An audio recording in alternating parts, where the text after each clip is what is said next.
Hi friends, welcome back to my channel. ఈరోజు ఎపిసోడ్లో ఏం జరగబోతుందో తెలుసుకుందామా. నేను దీప గెలిచినందుకు ఏమీ బాధపడట్లేదులే మమ్మీ అని చెప్పి జోష్న అంటూ ఉంటే ఆ మాటలు విన్న సుమిత్ర అయితే ఈ పోటీ నా కూతుర్లో ఎంత మార్పు తీసుకొచ్చిందో అని చెప్పి అంటూ ఉంటుంది. అవునవును, దీప పోటీలో గెలిస్తే జోష్న మనసుల్ని గెలిచింది సార్. సార్, అంతా అయిపోయింది కాబట్టి పారుకి ఏంటో శిక్ష ఏంటో చెప్తే మేము వెళ్ళిపోతామని చెప్పి కార్తీక్ అయితే అంటూ ఉంటాడు. శిక్ష ఏంట్రా అని చెప్పి సుమిత్ర అంటూ ఉంటే ఏం లేదు, వాడు ఆట పట్టిస్తున్నాడంతే, నువ్వు లోపలికి పదా అంటూ నిజం తెలియకుండా అక్కడి నుంచి సుమిత్రనైతే తీసుకెళ్ళిపోతూ ఉంటాడు దశరథ. ఏంట్రా, నన్ను వదిలిపెట్టవా అని చెప్పి పారు అయితే కంగారు పడిపోతూ అడుగుతూ ఉంటుంది. ఏంటి పెద్దసారు, ఈ పాపుల్ని క్షమించేసినట్టేనా అని చెప్పి కార్తీక్ అంటూ ఉంటే కాలు పట్టుకుంది కాబట్టి సుమిత్రకు చెప్పలేదు, అలాగని క్షమించేసినట్టు కాదు, ఏం చేస్తానో రేపు చూస్తారు కదా అని చెప్పి అంటూ ఉంటాడు శివనారాయణ. జీవితంలో మళ్ళీ ఏ తప్పు చెయ్యను, వదిలేయండి అంటూ చెంపలు వాయించుకుని మరొకసారి శివనారాయణ కాళ్ళు పట్టుకుంటూ ఉంటుంది. పారిజాతమైతే మీ మీద ఒట్టు అని చెప్పి శివనారాయణ మీద ఒట్లు వేస్తూ ఉంటుంది. ఈ ఒట్లు తీసి ఎన్ని గట్టుపైన పెట్టారో మాకు న్యాయం జరగాల్సిందే అని చెప్పి కార్తీక్ అనడంతో దాంతో శివనారాయణ, అన్యాయం జరిగింది నీ భార్య కాబట్టి వీళ్ళకి శిక్ష వేసే అధికారం కూడా నీకే ఇస్తున్నా, ఏం చేస్తావో చెప్పు అని చెప్పి శివనారాయణ అయితే ఫుల్ రైట్స్ అన్ని కూడా కార్తీక్ అయితే ఇచ్చేస్తూ ఉంటాడు. వీడి నిర్ణయం తీసుకోమంటే బాంబు ఒత్తి పీక నెత్తి మీద పెట్టినట్లే ఉంటుంది అని చెప్పి పారిజాతం అయితే భయపడిపోతూ ఉంటుంది. ఒరే నేను అసలే ముసల్దానిరా, నన్ను కాస్త చూసి శిక్షించరా అని చెప్పి అంటూ ఉంటే చిచ్చి, నీ వల్ల నేను దీపని నానా మాటలు అన్నాను, దీపని చేతకాని దాన్ని ముద్ర వేశాను, కంపెనీ నుంచి పొమ్మన్నాను, కడుపుతో ఉన్న భార్య అంత కష్టపడుతుంటే కార్తీక్ ఎంత బాధపడ్డాడో నాకు తెలుసు, కానీ మీకు తెలీదు, ఒకరిని బాధపడితే నొప్పి ఎలా ఉంటుందో మీకు కూడా తెలియాలి కదరా, చెప్పరా కార్తీక్, ముసల్ది గిసల్ది అని ఆలోచించకుండా నువ్వు ఏం శిక్ష వేయాలనుకుంటున్నావో వేసేయ్ అని చెప్పి అంటూ ఉంటాడు శివనారాయణ. దాంతో కార్తీక్, నా భార్యని ఎప్పుడు పని మనిషి అని ఆట పట్టిస్తూ ఉంటుంది సార్, ఎప్పుడు కూడా తిడుతూ ఉంటుంది, అది నన్ను చాలా బాధ పెడుతూ ఉంటుంది. పారు మరోసారి ఆ మాట అనకుండా మీరే ఆ తీర్పు ఇవ్వాలి అని చెప్పి కార్తీక్ అనడంతో దాంతో శివనారాయణ, ఇప్పటి నుంచి మరో 4 రోజుల పాటు పారిజాతం దీక్ష చేయాలి, ఈ పట్టు చీరలు నగలు మేకప్పులు వేసుకోకూడదు, ఒంటిపూట భోజనం, పని మనిషిలా బ్రతకాలి, నీ గత జీవితం మళ్ళీ కనిపించాలి అని చెప్పి శిక్ష విధిస్తాడు శివనారాయణ. హలో, ఎక్కడైనా మళ్ళీ నువ్వు ఎక్స్ట్రాలు చేసి నియమాలు తప్పావో నీకు మళ్ళీ వారం రోజులు అదనంగా శిక్ష పడుతుంది, ఒక్కరోజు చేసిన దానికి వారం రోజులు శిక్ష అనుభవించాలి, గుర్తుపెట్టుకో అని చెప్పి అంటూ, అరే కార్తీక్, పారుతో ఇవన్నీ చేయించే బాధ్యత నీదేరా అంటూ అక్కడి నుంచి వెళ్ళిపోతాడు. శివనారాయణ అయితే, అంటే రేపటి నుంచి నేను పాత పారులాగా ఒకప్పుడు ఈ ఇంటికి వంట చేయడానికి వచ్చిన పారిజాతంలాగా బ్రతకాలా ఏంటి దేవుడా, దీన్నేదో ఈ ఇంటి వారసురాలుగా నేను పట్టం ఎక్కిద్దాము అనుకుంటే ఇదేంటి మళ్ళీ నాకు తిరిగి నా గత జీవితం నాకు వచ్చేలాగా చేసింది, వామ్మో, దీంతో పెట్టుకుంటే నేను మళ్ళీ కూడా పాత పారునే అయిపోయేటట్టున్నాను, ఇంకెప్పుడు కూడా ఈ జోష్న విషయంలో వేలు పెట్టకూడదు, ఈ కార్తిక్ గాడితోటి అస్సలు పెట్టుకోకూడదు, వీడు అసలే మాయల మాంత్రికుడు, ఏమైనా చేస్తాడు, దానికి తోడు ఇప్పుడు ఇదిగో ఈ గడ్డమోడు ఒకటి తయారయ్యాడు, వీడు ఇద్దరు కలిసి నాకు ఖచ్చితంగానే బుద్ధి చెప్పేటట్టున్నారే అని చెప్పి బాధపడుతూ ఉంటుంది. పారిజాతం అయితే అప్పుడే అక్కడికి వచ్చిన జోష్నకైతే, నీకే, నువ్వు బాగానే తప్పించుకున్నావు, ఇప్పుడు చూడు మీ తాత ముందు నేను దొరికిపోయాను, నీకే, నువ్వు అసలు ఏం చేస్తున్నావో నీకన్నా అర్థమవుతుందా, ఎన్నిసార్లు చెప్పాను నేను, నువ్వు ఏదైనా చేసేటప్పుడు కనీసం ఒక్కసారి నాకు చెప్పవే అని చెప్పి నెత్తి నోరు మొత్తుకొని చెప్తాను, కానీ నువ్వెప్పుడైనా నా మాట వింటున్నావా, అసలు ఇదంతా నీ కారణంగానే జరిగింది, చూసావు కదా ఎలాంటి పరిస్థితి వచ్చిందో, నీకేమీ నువ్వు బాగానే ఉన్నావు, నేనే కదా మళ్ళీ పాత గతాన్ని తవ్వుకున్నట్లు ఈ ఇంటి పని మనిషిలాగా మిగిలిపోయేలా ఉన్నాను, 4 రోజులు పని మనిషి బ్రతకంటే చూడు ఎలా ఉంటుందో, నా పరిస్థితి కుక్క కన్నా హీనమైపోతుంది, పైగా ఒంటిపూట భోజనం ఫ్లోర్ మీద పడుకోవాలంట, కార్తీక్ గాడి చేతికి చిక్కాను, ఇదంతా నువ్వు చేసుకున్నదే, నేను చేసుకోవడం ఏంటి, వాడు ఎప్పటికప్పుడు నీ తప్పుల్ని వెలికి తీస్తూనే ఉన్నాడు కదా, నువ్వు తప్పు చేయడం వాడికి దొరికిపోవడం నీకు మామూలే కదా అని చెప్పి జోష్న పారిజాతం ఇద్దరు కూడా వాదులాడించుకుంటూ ఉంటారు. అది విన్న పారిజాతం అయితే చాలా కోపంగా, న్యాయంగా గెలవాలని నువ్వనుకోవు, నేను ఆలోచించను. ఎందుకంటే నీది కూడా నా రక్తమే కదా! అందుకే నీ ఆలోచన, నా ఆలోచన పెడదవలు తప్పుతూ ఉన్నాయి. నిజంగా దీప నీతిగా, నిజాయితీగా ఉంటే గెలిచేవాళ్ళమేమో. గతం అనేది వదిలేస్తేనే వర్తమానంలో మంచితనం అనే ముసుగు వేసుకోకుండా మంచిగా, నిజంగా ఉంటే దేవుడు మెచ్చేవాడేమో. ఏంటో కొత్తగా నీతులు చెప్తున్నావు గ్రాని. మంచితనం అనే ముసుగు వేసుకోవడం నాకు అలవాటు లేదు. నేను ముసుగు వెయ్యను. మంచిదానిలాగా మారిపోను. నేను ఈ ఆస్తి కోసమే ప్రయత్నిస్తాను. ఈ ఆస్తిని చేజిక్కించుకుంటాను. అలాగే దీపను ఎప్పటికీ ఇంటికి వారసురాలు కానివ్వను. ఆ విషయంలో ఈ జోష్నకి ఎలాంటి మార్పు లేదు. అవునవును, నువ్వు కంపెనీలో దీపని సీఈఓని కానివ్వను అని చెప్పావు. నేనే సీఈఓ అవుతానని ఓ తెగ కోతలు కోసావు. ఇప్పుడేమైంది? ఈరోజు ఏమైందమ్మా? కంపెనీలో 5వ తరగతి చదువుకున్న ఆ దీప సీఈఓ అయింది. ఏ ఇంటి వారసురాలే అక్కడ సీఈఓగా కూర్చుంటుంది. జోష్న, రెస్టారెంట్లో నువ్వు మాత్రం నిస్సహారాయిలాగా మీ తాత ముందు తప్పు చేసి తలదించుకునే పరిస్థితి తెచ్చుకున్నావు. ఇంతకు మించిన గుణపాఠం ఏమీ ఉండదు. కర్మ సిద్ధాంతం అంటే ఇదే. నువ్వు తవ్వుకున్న గుంతలో నువ్వే పడ్డావు. అవునా కాదా? అదే దానిపాటికి దాన్ని వదిలేసుంటే ఏమో సీఈఓ నువ్వే అయి ఉంటే దానివేమో. ఆ బాలరాజు గడు నిజం కనుక చెప్పకపోయి ఉంటే విషయం వేరేలా ఉండేది అని చెప్పి ఇక జోష్న అయితే ఇక చాలా రగిలిపోతూ ఉంటుంది. అయినా నీదేముందిలేమ్మా, ఏంటి నీదేముందిలే అంటున్నావు. నాకు మాత్రం శిక్ష పడదు అనుకుంటున్నావా? తాత నాకు శిక్ష వేస్తానని చెప్పాడు కదా. రేపొద్దున దీప సీఈఓ సీట్లో కూర్చుంటుంది. ఆ తర్వాత నా పరిస్థితి ఏంటో నాకు అర్థం అవ్వట్లేదు. కొంపతీసి ఆ దీపకి నన్ను పియ్యేగా పెట్టి దానికి నన్ను సేవలు చేయమంటాడో ఏంటో. అంతకంటే నాకు చావే ఆనందంగా ఉంటుంది అని చెప్పి ఇక దీపం తలుచుకుంటూ ఇక జోష్న అయితే చెప్తూ ఉంటుంది. తాత నాకు ఎలాంటి శిక్ష వేస్తాడు అంటే నేను టెన్షన్ పడుతుంటే నీదేముంది అంటావేంటి? అసలు నువ్వు నేను ఒకరికొకరు ఓదార్చుకోవడం తప్ప అంతకు మించి చేసేది ఏం లేదులే అంటూ ఇక అక్కడి నుంచి వెళ్ళిపోతూ ఉంటారు ఇక ఇద్దరు కూడా. అవును, ఈ రోజు నుంచి నేను కింద పడుకోవాలి కదా. అమ్మో, ఈ వయసులో ఎలా పడుకోవాలో ఏంటో. అలా కింద పడుకుంటే ఆ కార్తిక్ గాడు మళ్ళీ నన్ను ఇరికించేశాడు అని చెప్పి ఇక తిప్పలు పడుతూ ఉంటుంది. ఇక పారిజాతం అయితే ఇక పాత చీర కట్టుకొని నగలన్నీ తీసేసి ఆ ఇంట్లో ఒక పని మనిషిలాగా ఒకప్పుడు ఎలా బ్రతికిందో ఇదే పరిస్థితి అయితే పారిజాతానికైతే వస్తుంది. ఇక అదంతా గుర్తు చేసుకొని ఇక పారిజాతం అయితే తెగ బాధపడిపోతూ ఉంటుంది. ఇక ఇది ఇలా ఉండగా ఇక అప్పుడే దీప కార్తిక్లు ఇంటికైతే వచ్చేస్తారు. అలా వచ్చిన తర్వాత ఏంట్రా అక్కడ పరిస్థితి ఏమైంది అని చెప్పి ఇక అడుగుతూ ఉంటారు. అవును, దీపని సీఈఓ చేశారని నువ్వే కదా చెప్పావు అంటే జోష్న ఓడిపోయిందా అని చెప్పి ఇక అడుగుతూ ఉంటుంది. ఇక కాంచన అయితే ఈలోగా ఆ అత్త ఏంటంటే ఏమైందంటే అని చెప్పి ఇక చాలా సంతోషంగా కనిపిస్తున్నావు. నిన్ను చూస్తుంటే నాకు కూడా చాలా ముచ్చటేస్తుంది. అసలు కడుపుతో ఉన్న ఆడవాళ్ళు ఇలాగే ఉండాలి. నువ్వేమో ఎప్పుడు కూడా ఆ ఇంటి వ్యవహారాలన్నీ మీదేసుకొని అంతా నీదే ఏదో పాడైపోతున్నట్టు తెగ బాధపడిపోతూ ఉంటావు. ఈరోజేంటి ఇంత సంతోషంగా ఉన్నావు అని చెప్పి ఇక అంటూ ఉంటే అసలే సీఈఓ అయ్యింది కదమ్మా అని చెప్పి కనడంతో ఇక ఆ మాటలు విన్న కాంచన అయితే ఒక్కసారిగా హబాక్కైపోతూ ఉంటుంది. ఏంటి నువ్వు సీఈఓ అయ్యావా? అవునత్త, నేనే సీఈఓ అయ్యాను. అయితే అందరి కళ్ళు నీ మీదే ఉంటాయి. ముఖ్యంగా ఆ జోష్న కళ్ళు, అలాగే మా పారిజాతం పిన్ని కళ్ళు అన్నీ కూడా నీ మీదే ఉంటాయి.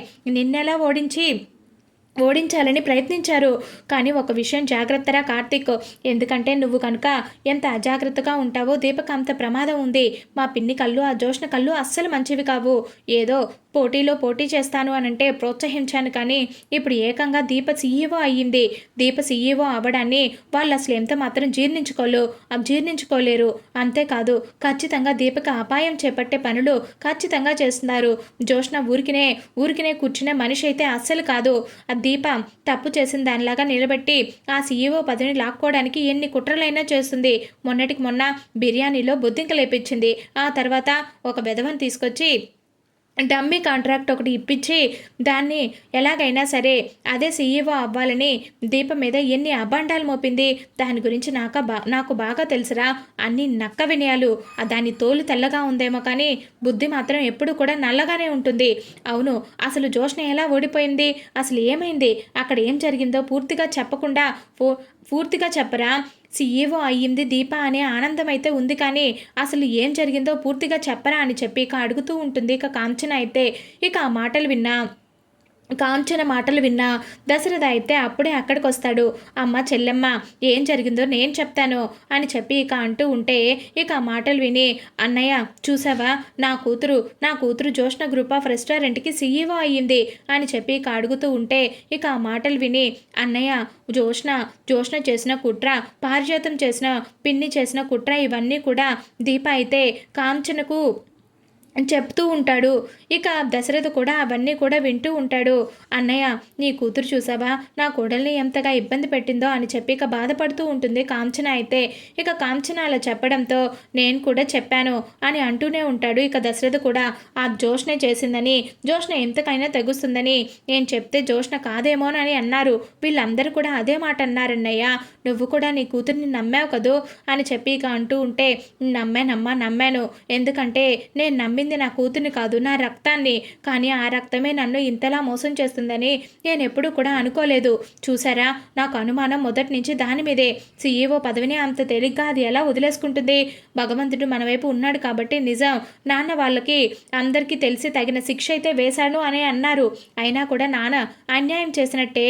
అన్నయ్య చూసావా సీఈఓగా పదవులు చేపట్టక ముందు దీప అయితే ఏదైనా తప్పు చేస్తే ఇంకెప్పుడు కూడా నా ఇంట్లో గడపలో అడుగు పెట్టొద్దు, అలాగే నా ఆఫీసులో కూడా అడుగు పెట్టొద్దు అని చెప్పి దీపని నానా మాటలు అన్నాడు కదా నాన్న.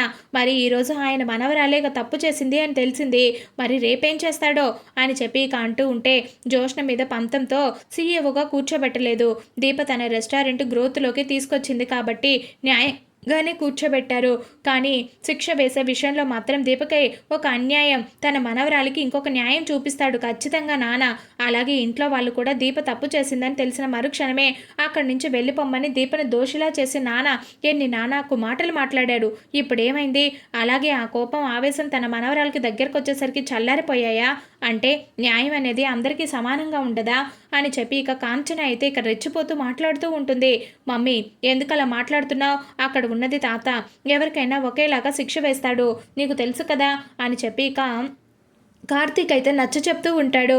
ఎవరికైనా ఒకేలాగా శిక్ష వేయడు. తన ఇంటి వారసురాలికి ఎప్పుడూ కూడా కఠినమైన శిక్షలు విధించలేదు. ఎన్ని తప్పులు చేయలేదురా, మన కళ్ళ ముందు ఎన్నిసార్లు అది దొరికిపోలేదు. ఆ పారిజాతం పిన్ని చేసిన తప్పుల్ని లెక్కలు వేసుకుంటూ పోతే వాళ్ళ గురించి రాయడానికి పుస్తకాలు సరిపోవు అని చెప్పి ఇక అంటూ ఉంటుంది. ఇక కాంచన అయితే ప్రతిసారి నాన్న క్షమిస్తూనే వచ్చాడు, మళ్ళీ ఇంకొకసారి వాళ్ళు తప్పులు చేస్తూనే వచ్చారు. అలా చేయకుండా మొదటి రోజే కఠినమైన శిక్షలు నిర్ణయించి ఉంటే అసలు వాళ్ళు ఇంత దూరం వచ్చేవాళ్లే కాదు. వాళ్ళల్లో మార్పు తీసుకొచ్చే ప్రయత్నం కూడా నాన్న ఏ రోజు చేయలేదు. అందుకే అది రోజు రోజుకి శృతి మించిపోయి అందరి మీద పగ పెంచుకుంటూ పోతుంది. దాన్ని రోడ్డుకు వదిలేశారు అని చెప్పి ఇక కాంచన అయితే ఆవేశపడిపోయి మాట్లాడుతూ ఉంటుంది. ఎందుకమ్మా అలా అనరాని మాటలు అంటున్నావు? మామయ్య ఇక్కడే ఉన్నాడు. జోష్న తన కూతురు కాబట్టి ఇక తన కూతురు గురించి ఇవన్నీ తెలిసి మామయ్య ఎంత హట్ అయిపోతాడు అని చెప్పి ఇక అంటూ ఉంటే హట్ అయిపోతాడా? హట్టేమవడు. మా పిన్నికి అలాగే జోష్నకి శిక్ష పడిందని మా అన్నయ్య కూడా ఆనందంగా వ్యవహరిస్తూ ఉంటాడు అని చెప్పి కనగానే ఆల్రెడీ పిన్నికి శిక్ష పడిందమ్మా అని చెప్పి కనడంతో దీప సీఈఓ పదవిలో కూర్చున్న తర్వాత జోష్నకి కూడా తాతయ్య శిక్ష వేస్తాను అని చెప్పాడు, ఖచ్చితంగా విధిస్తాను అని చెప్పాడు. ఇక దీని గురించి నువ్వేమీ బాధపడకమ్మా అని చెప్పి ఇక దశరథ అయితే ఇక చెప్తూ ఉంటాడు. అన్నయ్య నీ కూతురంటే నాకు ఏమాత్రం గౌరవం లేదు, అభిమానం లేదు, ప్రేమ లేదు అనుకుంటున్నావా? నా అన్న కూతురంటే నా కూతురు కన్నా ఎక్కువగా చూసుకుంటాను. కానీ జోష్న బుద్ధి అస్సలు మంచిగా లేదన్నయ్య. జోష్నకి బుద్ధి చెప్పాలి. ఏదో ఒక రోజు అది చేసిన తప్పులన్నీ త్వరలోనే తెలుసుకునే రోజైతే వస్తుంది. ఆ రోజు పశ్చాత్తాపడినా ఎవరు తన వైపు కూడా చూడరు. అలాంటి పరిస్థితి జోష్నే తెచ్చుకుంటుంది. దానికి ఎవరం ఏం చేయలేమని చెప్పి ఇక అక్కడి నుంచి ఆ మాటలన్నీ విన్న దశరథ అయితే సరే చెల్లమ్మ నేను వెళ్ళి వస్తాను అంటూ ఇక దశరథ అయితే వెళ్ళిపోతూ ఉంటాడు. నేను అన్న మాటలకి మా అన్నయ్య బాధపడినట్టున్నాడ్రా అని చెప్పి ఇక దశరథ వెళ్ళిపోయిన తర్వాత కాంచన అయితే కార్తిక్తో అంటూ ఉంటుంది. బాధపడరా అమ్మ, ఎంత సొంత అన్నైనా మాత్రం నువ్వు విమర్శించింది ఆయన కూతుర్ని కాదా? చెప్పు, అలా ఎందుకు మాట్లాడావు? అయినా జోష్న గురించి మనకు తెలీదా? మామయ్య గురించి మనకు తెలీదా? జోష్నని ఎలాగైనా సరే దారిలో పెట్టాలని వాళ్ళు ఎంతగా ప్రయత్నిస్తున్నారో ఆ ప్రయత్నాలు కూడా నీకు తెలుసు కదా. మరి పోయి నువ్వెందుకమ్మా మామయ్యని అంత హింసించే విధంగా మాట్లాడావు అని చెప్పి కనడంతో ఒరేయ్ తప్పు ఎప్పుడైనా ఎప్పుడైనా ఎక్కడైనా ఎవరో ఒకళ్ళు ప్రశ్నించాలిరా. అది ప్రశ్నించడానికి ధైర్యం లేని వాళ్ళు ఎప్పుడూ కూడా అణిగి మణిగి వాళ్ళ కాళ్ళ కిందే ఉండాలని ఎప్పుడైతే అనుకుంటారో అప్పుడే సగం పతనం అక్కడి నుంచే మొదలవుతుంది. మంచైనా చెడైనా మనం ఎప్పుడూ కూడా అవతల వాళ్ళ తప్పుని ఎంచుతూనే ఉండాలి. ఎంచడంలో నుంచే మొదలవుతుంది. నిజంగా నువ్వు అవతల వాళ్ళకి మంచి స్నేహితుడిగా ఉండాలి అనుకుంటే వాళ్ళు చేసే మంచిని నువ్వు చూడలేకపోయినా వాళ్ళు చేసే చెడిని మాత్రం చూసి ఖచ్చితంగా నువ్వు వాళ్ళకి సలహాలు ఇవ్వాల్సిందే అని చెప్పి కనడంతో ఇక ఆ మాటలు విన్న కార్తీక్ అలాగే దీప ఇద్దరు కూడా ఒకరి ముఖాలు ఒకరు చూసుకుంటూ ఉంటారు. ఇక ఇది ఇలా ఉండగా రాత్రి అయితే అవుతుంది. ఇక రాత్రి అయిన తర్వాత ఇక కాంచనకైతే ఇక దశరథ అన్న మాటలే గుర్తుకొస్తూ ఉంటాయి. అలాగే కార్తీక్ దీప రేపు తాత జోష్నకి శిక్ష వేస్తాడు అన్న మాటలే గుర్తుకు వస్తూ ఉంటాయి. అవును, ఇంతకీ ఈ విషయాలన్నీ వదినకి తెలుసా లేదా? వదిన ఖచ్చితంగా నాకు తల్లి లాంటిది. అసలు ఎవరైనా సరే తప్పు చేశారు అంటే అసలు ఒప్పుకునే మనస్తత్వమే కాదు. మరి జోష్నకు కూడా బుద్ధి రావాలి. జోష్నకు కూడా పారిజాతం పిన్నిలాగే శిక్ష పడాలి. అప్పుడే కానీ వీళ్ళకి బాగా ఆలోచించే తత్వం రాదు. ఎదుటి వాళ్ళని ఇబ్బంది పెట్టాలి అని అంటే రెండోసారి ఆలోచిస్తారు. ఈ విషయాలన్నీ ఎలాగైనా సరే నేను వదినకి చెప్పేయాలి అని చెప్పి ఇక తన చేతిలో ఉన్న ఫోన్ తీసుకొని ఇక సుమిత్రకైతే కాల్ చేస్తూ ఉంటుంది. ఇక కాంచన అయితే ఇక అప్పుడే సుమిత్ర ఇక వంటగదిలో డైనింగ్ టేబుల్ మీద అన్నీ సర్దుతూ ఉంటుంది. ఇక అది చూసి అరే వదిన ఫోన్ చేస్తుందే అని చెప్పి ఇక ఆప్యాయంగా ఫోన్ తీసుకొని చెప్పొదినా అని చెప్పి ఇక మాట్లాడుతూ ఉంటే ఏంటి వదిన ఏం చేస్తున్నావు అని చెప్పి ఇక అడుగుతూ ఉంటుంది. అందరూ భోజనాలకి సిద్ధంగా ఉన్నారు, డైనింగ్ టేబుల్ మీద అన్నీ సర్దుతూ ఉన్నాను అని చెప్పి ఇక కాంచన చెప్పడంతో అంటే మీరు ఇంకా భోజనాలు చేయలేదా, నేను మళ్ళీ చేస్తాను అని ఇక చెప్తూ ఉంటుంది. ఇక కాంచన లేదు పర్వాలేదులే చెప్పు వదిన, ఒక 5 నిమిషాలు మాట్లాడి పెట్టేస్తాను అని చెప్పి ఇక సుమిత్ర అనడంతో వదిన నేను నీకు విషయం చెప్పాలి. ఏ విషయం వదిన? అదే జోష్న విషయం అని చెప్పి అనగానే జోష్న గురించా? అవును జోష్న గురించే. నిన్న దీప కంపెనీలో ఎవరో ఒక అతను ఫుడ్ ఆర్డర్ ఇచ్చి 20 లక్షలు అది ఫేక్ ఆర్డర్ అని చెప్పి తెలిసింది కదా. అవును, ఆ బెదవెవడో నాకు తెలిస్తే ఖచ్చితంగా వాడిని కత్తి తీసుకొని ఒళ్ళంతా నరికేస్తాను అని చెప్పి ఇక సుమిత్ర అయితే అంటూ ఉంటే ఆ దొంగ ఎవరో తెలిసింది వదిన అని చెప్పి ఇక అంటూ ఉంటుంది సుమిత్ర. ఇక ఆ మాటలు విన్న కాంచన అయితే సుమిత్ర అయితే ఏంటి వదిన నువ్వు మాట్లాడేది? అవును, ఆ వ్యక్తి చేత అలా చేయించింది మన జోష్నే అంట అని చెప్పి ఇక చెప్పడంతో ఇక ఆ మాటలు విన్న సుమిత్ర అయితే ఒకసారిగా హబాకైపోతూ వదిన ఏం మాట్లాడుతున్నావు నువ్వు? అవును వదిన, నీ కూతురు మీద నేను అబండాలు వెయ్యట్లేదు. ఈ విషయం ఇంట్లో ఉన్న వాళ్ళందరికీ కూడా తెలుసు. కానీ పారిజాతం పిన్ని మా నాన్న కాళ్ళు పట్టుకొని ఈ విషయం సుమిత్రకు చెప్పొద్దు, సుమిత్రకు చెప్తే ఎంతటి ఘోరాలైనా జరిగిపోతాయి అని ఆపేసరికి మా నాన్న నీ దగ్గర నిజం బయట పెట్టకుండా అలాగే ఉంచాడు. అందుకే నేను చెప్తున్నాను, రేపు ఈ విషయం నీకు తెలిస్తే మా నాన్న నీకు నిజం చెప్తాడో అబద్ధం చెప్తాడో నాకు తెలీదు. ఒకవేళ నీకు కనుక తెలిస్తే ఖచ్చితంగా జోష్నకి శిక్ష పడేలాగే చెయ్యి వదినా. ఎందుకంటే ఒక వ్యక్తి మారాలి అనంటే ఖచ్చితంగా తను చేసిన తప్పుల గురించి ఒప్పుల గురించి ఆ వ్యక్తికి తెలియాల్సిందే. అప్పటి వరకు ఆ మనిషి చలనం రాదు. నువ్వు ఖచ్చితంగా నీ కూతుర్ని మార్చి వేరొక ఇంటిలో దీపం పెట్టే విధంగా నీ కూతుర్ని పంపించాలి అనుకుంటే ఖచ్చితంగా నీ కూతుర్లో నువ్వు మార్పు తీసుకురావాల్సిందే. ఇది నేను నా వదినగా నీకు సలహా ఇవ్వట్లేదు, ఒక స్నేహితురాలిగా చెప్తున్నాను, అర్థం చేసుకో వదినా అని చెప్పి కనడంతో అని ఇక ఫోన్ అయితే పెట్టేస్తూ ఉంటుంది కాంచన. ఇక ఈ మాటలన్నీ విన్నా సుమిత్ర అయితే ఒక్కసారిగా కూలపడిపోతూ ఏంటి జోష్న తిన్న కొమ్మనే నరుక్కునేలాగా చూస్తుందా? మన సంస్థకి తనే నష్టం తీసుకురావాలని చూసిందా? అందుకోసం దీపని ఆయుధంగా వాడుకునిందా? ఇది చెప్పిందంతా వదిన చెప్పిందంతా నిజమేనా అని చెప్పి ఆలోచిస్తూ జోష్న ఎక్కడ చచ్చావే, రావే అని చెప్పి అరుస్తూ ఉంటుంది.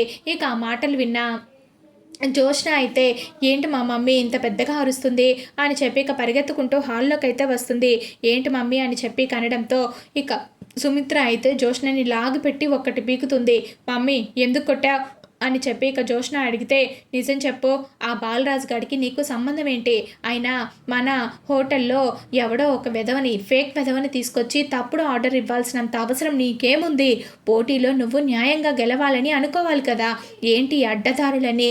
అయినా ఆఖరి నిమిషంలో నిజం తెలిసింది కాబట్టి జరగాల్సిన అన్యాయం ఎవరికి జరగలేదు, లేదంటే దీపకి ఎంత అన్యాయం జరుగుండేది అని చెప్పి ఇక సుమిత్ర అయితే ఇక ఫైర్ అయిపోతూ ఉంటుంది.